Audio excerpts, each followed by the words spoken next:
Hello, hello mga kabibig! Welcome back sa ating YouTube channel. Kumusta mga Bisaya? Adihayo, okay lang mo? Na-shock ako kasi inom sana ako ng tubig tapos biglang nag-on. O ito ha, ito ang chika natin kabibig. Umami na daw si BBM na meron siyang kickback sa flood control. Talaga ba? So willing na si BBM na ipakukulong ang kayang sarili? Alaka! Trending at pinag-uusapan itong mga text messages, mga kabibig, tungkol sa mga kickback sa flood control anomaly, sa mga insertions, sa mga budget insertions. Pinasabog ito ni at Party List Representative Tinio. At meron ding interview si Tinio, si Erese, pati si ano ba, Leandro Lebiste. Alam din pala ni Leandro itong si Leandro Lebiste, no? Aside from Cabral Files, meron din siyang pinaka-importanting files na dapat malaman ng sambayanang Pilipino at ito ay ibinulgar ni Tinio mga kabibig. Nako, may isang interview si Congressman Erese at doon niya ninarrate kung bakit nakita nila, nakuha ba nila, or may dokumento ba sila? Ano ba mga text messages? At ito kabibig ha, inamin ni BBM na sa kanya nagsimula lahat. Alo, yan na. At siya rin ang tatapos. Nako. O ito kabibig ha, manood tayo sa mga video na i-share ko sa inyo kasi alam ko yung iba hindi maniniwala. Okay? So, una nating i-share ito si BBM, mga kabibig. Ito, let's watch this video. Ako ang nagsimula nitong lahat. Hala. Ako ang magtatapos. Nako. Kaya't asahan po ninyo na wala pong tigil itong aming ginagawa. At kahit na parang napakatagal ang dumaan na panahon, ako'y nagpapasalamat sa pasensya ng ating mga kababayan. Ngunit nagbunga na ng resulta ang mga pasensya ninyo. Nangako si Pangulong. Hala, pasensya daw. Nagbunga na daw yung mga pasensya at waiting natin sa mga ilalabas ni Pangulong Bongbong Marcos ang mga listahan na pwedeng kasuhan, pwedeng makulong. Sabi ng ilang netizen, nandyan ba yung pangalan mo? Nandyan ba yung pangalan ni Sandro? Nandyan ba ang pangalan ni Martin Romualdez? Baka itong listahan mo ay yung mga ano lang ba, yung mga maliliit lang. Pero yung mga crocodiles, yung mga buaya, wala na. Nagsialisan na sa Pilipinas. Naku po. Tingnan natin. Ferdinand Marcos Jr. na kanyang tatapusin ang nasimulang investigasyon sa issue ng maanomalyang flood control projects. Kahapon, iniutos ng Pangulo ang agarang pagpapatupad ng arrest warrant laban kina Saldico at 17 iba pa na iniuugnay sa issue. 17 iba pa. Sino to? Bakit hindi pinangalanan? Bakit si Saldico lang? Nako, secret na naman yan kabibib. BBM, huwag mo i-secret. Ilabas niyo ang listahan. Huwag pa secret. Baka joke lang yan. Baka budolero pala kayo Ilabas niyo. Ikaw ang nagsimula. Sabi mo, ako ang nagsimula. Anong klaseng pagsisimula? Ikaw ba ang nagsimula para sa investigasyon? For me, hindi naman ikaw ang nagsimula And ito nangyari kabibig. Si BBM, yun, di ba, nag-show na siya, very proud siya na meron tayong 3,500 flood control. Umulan, bumagyo. Ang mga tao na shock, bakit ang lakas ng baha? Grabe. Doon, na-discover ng mga tao na may mga flood control pala na mga ghost projects kasi hinahanap ng mga tao yung 3,500 ba yun na flood control projects ni BBM.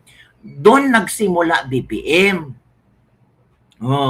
Dahil sa galit ng mga tao, may mga ibang tao na rin nagsimula ng investigasyon, may mga lumulutang na pangalan na ito daw ay, ang tawag ito, sila ang nagnakaw ng pera. Ang tagal mo nagpa-imbestiga, so hindi ikaw ang nagsimula. Oo, sinampal ka lang ng katotohanan ng Mother Nature. Sinampal ka ng Mother Nature, ng BBM. O hindi ikaw ang nagsimula, ang Mother Nature. Binaha ang mga flood control mo, nakita na mga substandard at yung iba hinahanap pa until now kasi ghost project. So sabi ng iba, dapat mauna si BBM na bigyan ng warrant. Ano ba naman? Impeachable kasi si BBM kabibig, so hindi siya pwedeng kasuhan. Pwede siya ma-impeach. Ang problema, ang impeachment ni BBM, binasura na. Yun ang malaking problema. Ako, next year na naman ulit impeach. So, it means, hintay ulit tayo ng other year. Wala na talaga. Iwan ko kabibig, ano mo yan sa Pilipinas?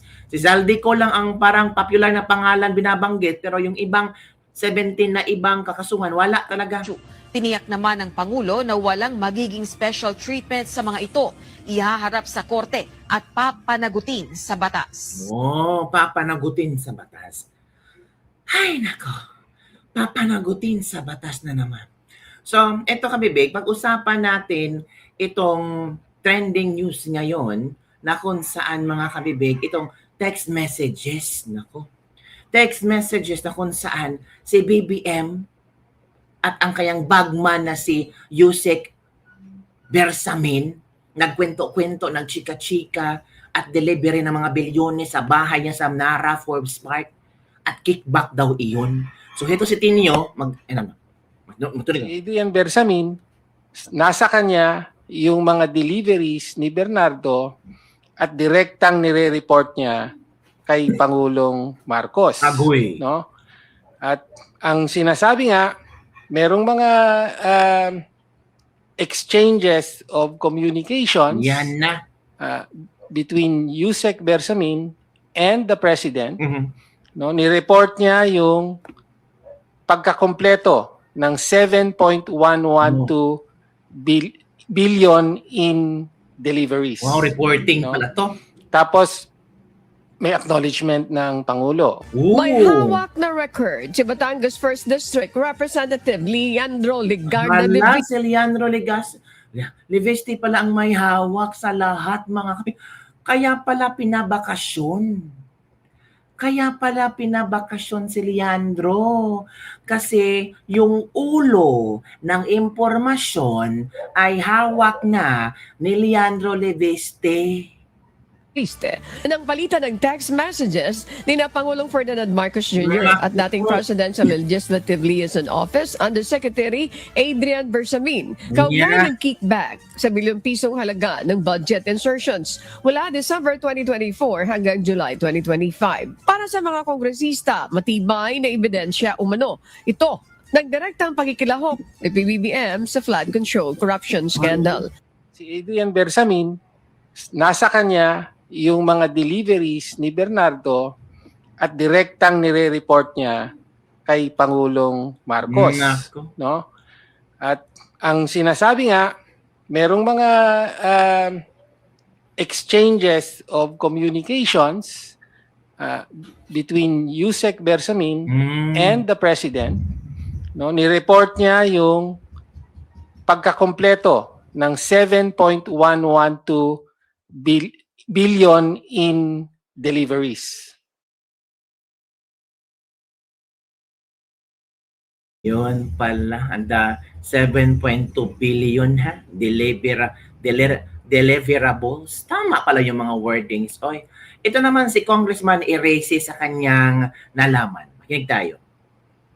Ang problema kasi, lahat ng investigation. Ay, ito. Unahin natin to. Ito. Is that correct? Yes. Ito. Is that correct? Yes po.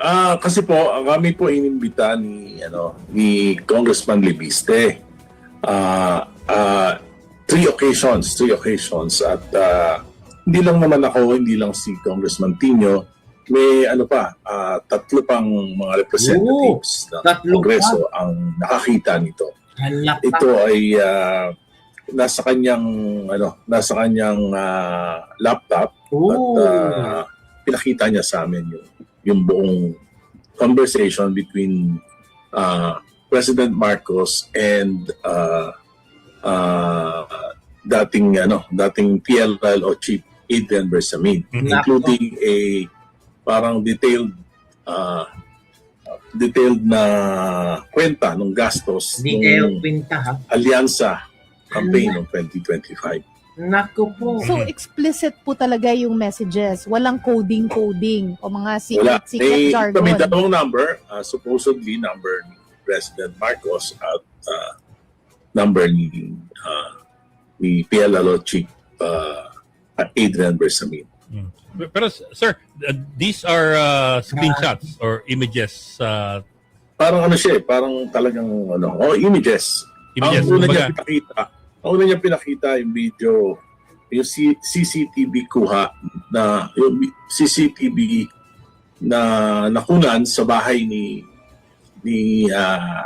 Congressman Leviste, kung saan nagpunta bumaba sa sasakyan, punta sa bahay niya sa Taal, Batangas. May mga kasama siya, supposedly mga lawyers daw yun. So yun yung unang pinakita, pagkatapos pangalawang pinakita niya. Sabi niya sa amin, nung daw medyo na uungkat na yung ni Senator Lacson yung mga pangalan ng mga Bersamin, ay natakot sila na maging fall guy, kaya gumawa sila ng affidavit. At doon mismo sa bahay ni Congressman Libiste daw ito ginawa. At may mga naiwan sa kanyang records. So, si Bersamin ang nag-iwan ng records. Si Bersamin ang nagbigay ng mga text messages kay Leviste. Di ba? Yun ang pagkaintindi ko, kabibig, ha? Kasi nung nag-Blue Ribbon Committee, lumabas na ang mga Bersamin na pangalan. So nangyari, itong mga Bersamin pumunta kay Leviste.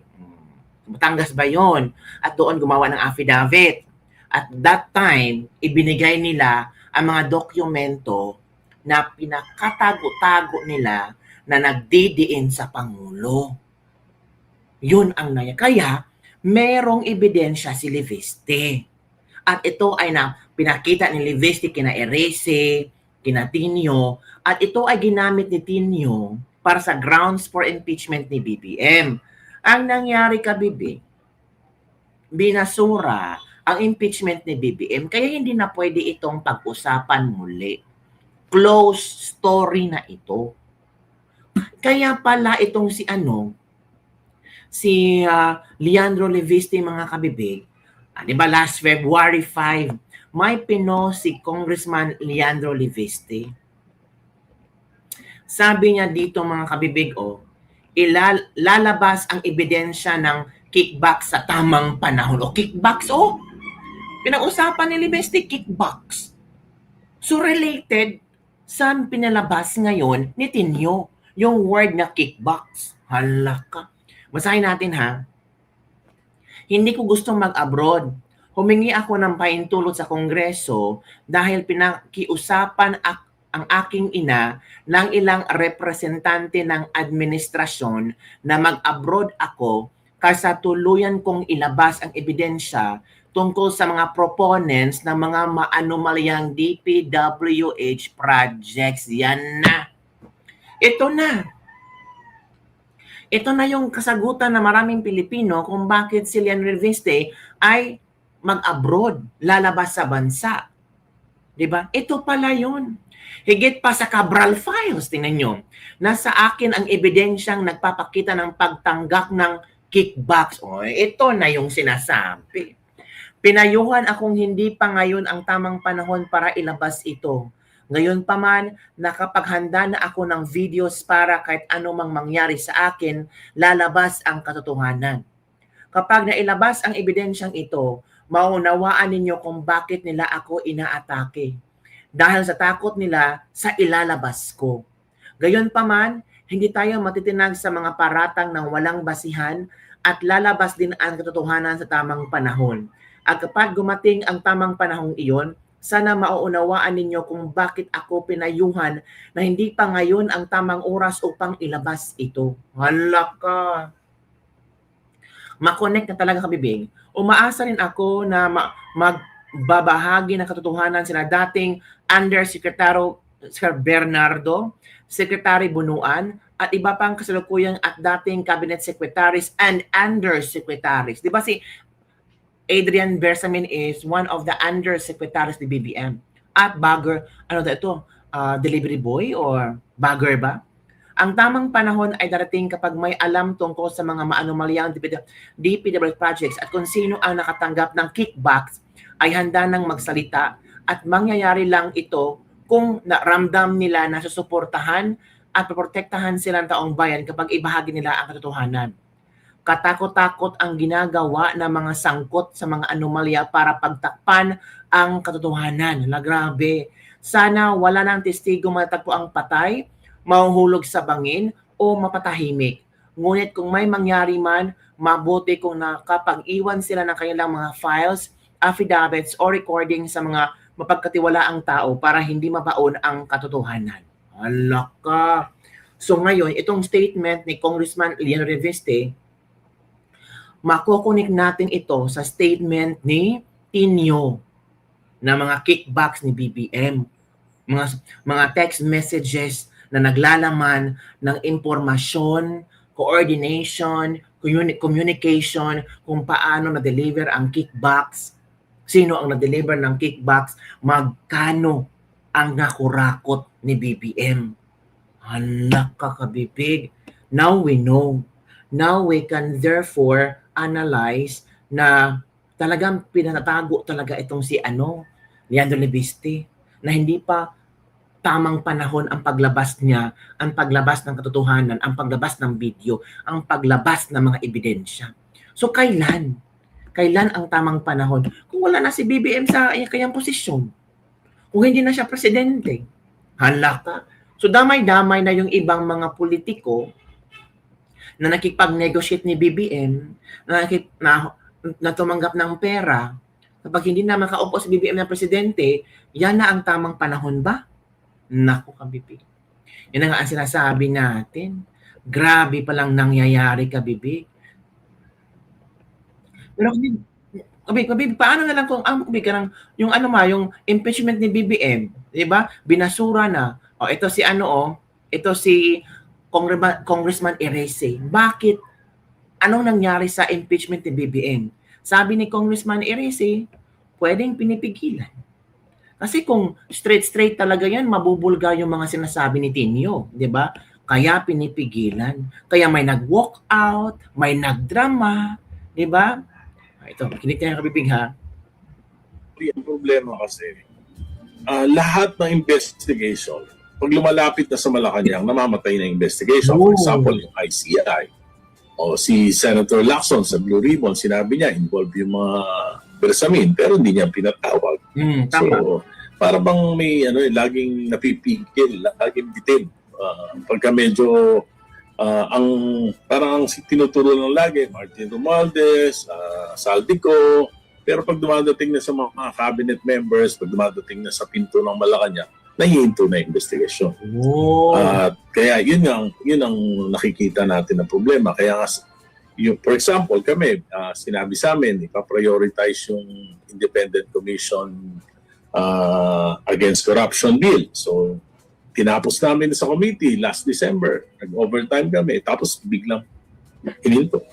So, talagang paano natin malalaman yung katotohanan kung mismo yung administration, kung mismo yung Malacanang ang siyang pumipigil sa malalimang pag-iimbestiga dito sa flood control mess na ito.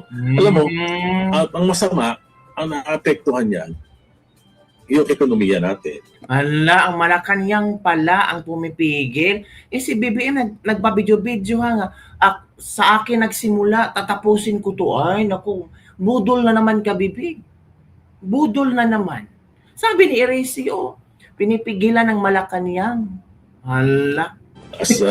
As you all know, 3% yung GDP natin last December. Hindi ako magtataka kung less than 3% by the first quarter. Wala pa tayong public spending, walang mga bidding. Walang maraming daan-daan libong mga construction workers. Nakaramdaman ko yan sa aking distrito. Yung libo-libong nawawalan ng trabaho. Walang mga suppliers na walang hanap buhay. Aawayin pa ang China. Yan epekto nung yung mga foreign investment. Makita natin, pabagsak ng pabagsak. Kasi nga, nakikita natin na merong hindi matuldukan dito sa pinakamalaking korupsyon na nangyari sa ating bansa. This is the grandest heist in the history of national budget and infrastructure. So, hanggat di natutuldukan yan, ay babag. Grabe, no? Parang gigil na gigil ang pamilya Marcos na kumamkam ng pera ng bayan. O ilang taon naman silang hindi nakaupo sa posisyon. Ay, naku mga kabibig. So, yun mga kabibig ang ating Deslibak-Lebak 40. Grabe, no? Ngayon mo marirealize yung ginawa nila kay BP Sara, yung 125 million confidential funds. Wala lang pala yung sa Kumingking. Wala dyan sa Kumingking sa mga bilyones na ninakaw nila. Bali si BP Sara ay front act lang. Pang-cover sa issue, pang-cover sa pinakabaho na sikreto na kanilang ginagawa sa mga pinaka-tae na ginagawa. Pasensya na kabibiga. Nagigigil. Kasi binibiktima nila si BP Sara eh. Ginawa nilang panakip butas si BP Sara para yung mga kurakot forever gumagawa ng kakurakutan, magnanakaw ng pera ng bayan. Tapos ginamit pang impeachment para, kung sino yung pumirma, may ganitong pera. Bilyones na mga proyekto, pera dito, pera doon. Remember sinabi ni yung 777? 7 million for AX, for Tupad, ang kung ano-ano pa. Grabe. Hindi sila nakukonsensya, no? Tapos ngayon, may impeachment na naman si BP Sara. So another perma na naman to. Ang mga Pilipino ay excited nang makita kung sino yung mag-yes sa impeachment ni Sara kasi makakatikim kayo sa 2028. Sabi nyo, malakas pa si BBM. Anong malakas si BBM? Pababa ang kanya ang trust rating niya. Do you think ang mga tao susuportahan pa yung mga kandidatong i-endorse sa BBM? Hindi, Anong sabi ng mga tao? Kayo na lang sumuporta dyan. Patapos na ang kanyang termino. Wala na kaming pakialam kay BBM. Doon kami sa bago. Doon kami kay BP Sara na niloko nyo, ginamit nyo, hinaras nyo, at lahat ng ginawa nyo sa pamilyang Duterte para lang mapatakpan yung mga bahong korupsyon na ginagawa nyo. Hala, grabe. Yun ang kabibigyan ating Deslibak-Lebak for today. Ano ang iyong opinion hinggil dito? Comment down below. Excited kong malaman kung ano yung hinaraing ng mga loyalista ngayon. Until walang sabi nila, fake news yan, gawa-gawa lang yan ng Makabayan Black, gawa-gawa lang yan ni Leonard Viste, AI yan. Bakit ang hirap mong sampalin ng katotohanan? Bakit ang hirap na makita ang katotohanan? Bakit? Kayo ang bulag sa katotohanan. Sa sobrang yung paniniwala na hindi kayo ginago at binodol ni BBM, pati utot niya, napakabango sa mga pang-amoy ninyo. Kaya naawa ako sa mga loyalista. Naawa ako sa inyo. Kasi pag mawala na si BBM sa power, saan kayo pupulutin? Diba? Yun lang, baby. Bye everyone. See you next time.